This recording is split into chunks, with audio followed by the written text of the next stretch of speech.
The Organization of the Petroleum Exporting Countries, OPEC, and allied producers last Thursday said that they would largely roll over production costs during the month of April. Two countries, that is Russia and Kazakhstan, were granted exemptions to increase their output by a small amount. Last year, OPEC slashed output by a record-shattering 9.7 million barrels per day. Very deep production cuts remain in place, still with 6.85 million barrels per day for the 23 OPEC countries, with Saudi Arabia extending its million-barrel cut till April. For an analysis of the global oil industry, I'm now joined by lawyer and energy specialist, that is Gawie Kanjemba. Gawie, good morning. Thank you so much for joining us. Good morning. Thank you for having me today. Now, Gawie, we spoke to you last nearly a year ago. What's your assessment of the oil industry to date? And has it ridden the tide of COVID-19?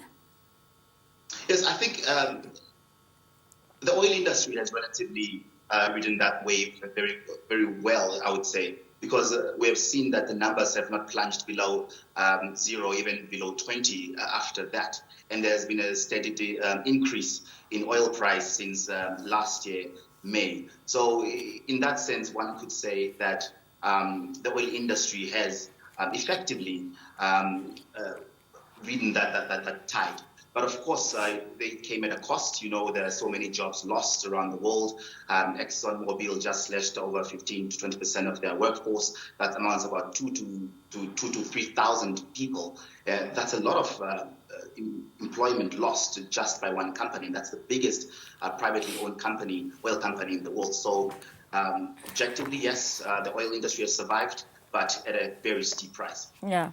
We've witnessed rising prices in recent months. How effective would you say have these production cuts been? Well, the production cuts, like before, they've been very effective. In fact, oil-producing countries have lost out on revenue, but not as bad as they thought they will. Of course, we have the likes of Russia and Kazakhstan, where OPEC decided they're going to sort of give them an exemption on the cuts so that they can maintain their domestic demand. But overall, the industry has survived. So the cuts have been very effective, and the price has been increasing. And as you can see now, oil is trading around 64 to 60, 67 to 63, depending on WTO or Brent. So the tide has been reduced, and it has been effective. Now, last week, oil producers agreed to extend production cuts for another month, despite, the price surge. What's your take on this move? Was it a wise one to take, in the wake of uncertain demand recovery? I think basic economics will tell you that, it was not the best decision. But then again, there's game theory involved, right? Saudi Arabia has been the main producer of oil and gas in the last 20, 70 years, and that has been quite a win for them. But every time when the space, when prices go down and they cut down on production, shale gas from the United States always try to take over that market.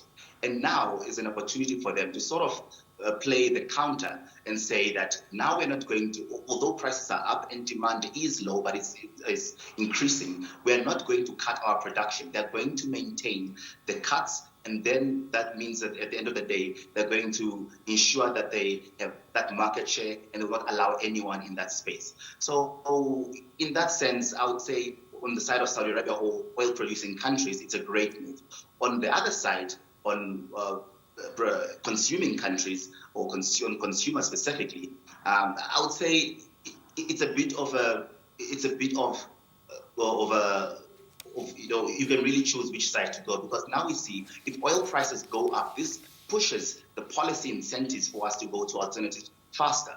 And that is an issue that oil companies or oil producing countries are going to face. As you can see, China is literally taking up 55% of Saudi Arabia's production.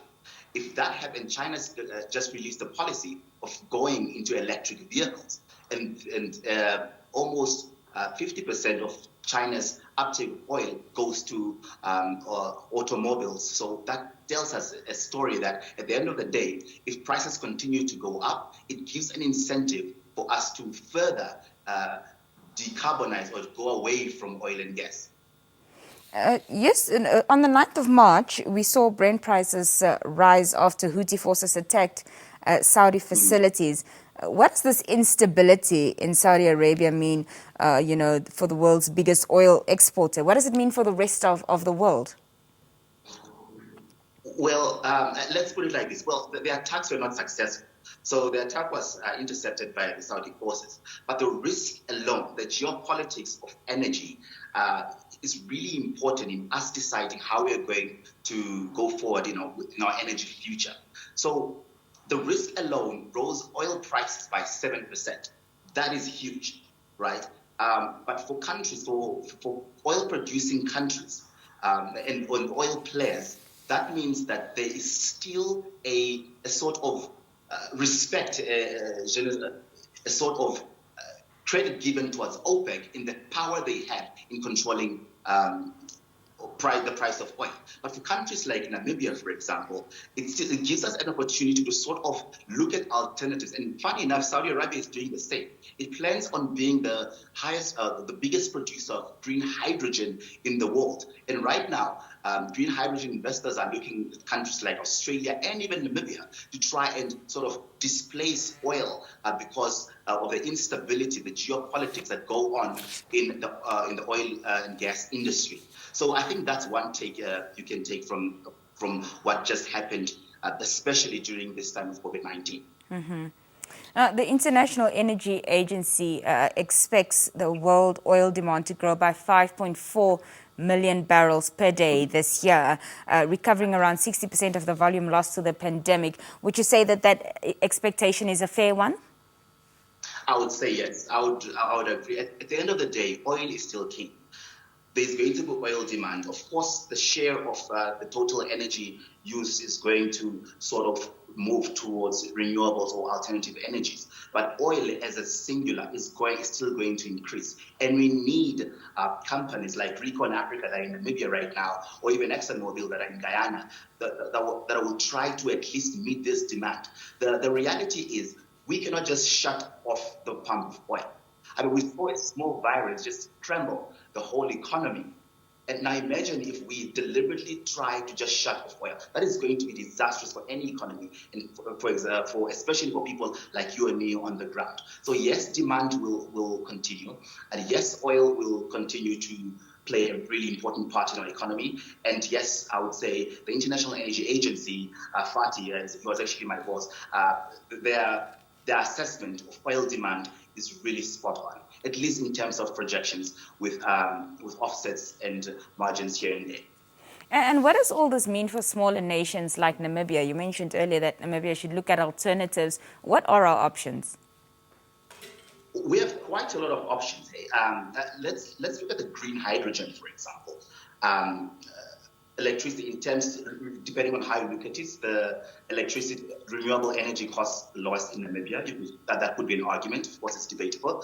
And of course, we have an opportunity to also go into green hydrogen and renewables and green hydrogen. And of course, we also have a potential of oil and gas in Namibia. That's why we have companies like Recon Africa in the Okavango trying to sort of find new ways of ensuring that we take advantage of that vacuum that's going to be created by companies like BP, Shell, Total, who are sort of going out of oil and gas. Namibia could benefit from that. And I think at the conversation of saying that no, we should also just totally go away from oil and focus on renewables, I think that's a bad idea, because we could literally have an energy mix that is good for Namibia and also good for Southern Africa, at least for the Southern African people, and also take care of all our energy needs.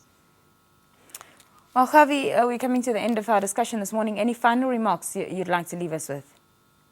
Yeah, of course. I think the conversation on energy is quite one-sided. There's this disdain for fossil fuels. But I think we really, as Namibia, we really have to take a very rational look at how we're going to sort of make that basket of energy, that energy mix that we're going when we're going forward. And I think the Ministry of Mines and Energy is doing a great job in doing that. So when you have these conversations at home or with your friends, please try to be very logical and rational and less emotional about how we're going to create or build this energy mix for our country. Gawie, thank you for your time. Thank you for joining us here on Good Morning Namibia. No, thank you for having me again. Goodbye. That was Gawie Kanjemba, who is a lawyer and energy specialist, speaking to us via Skype.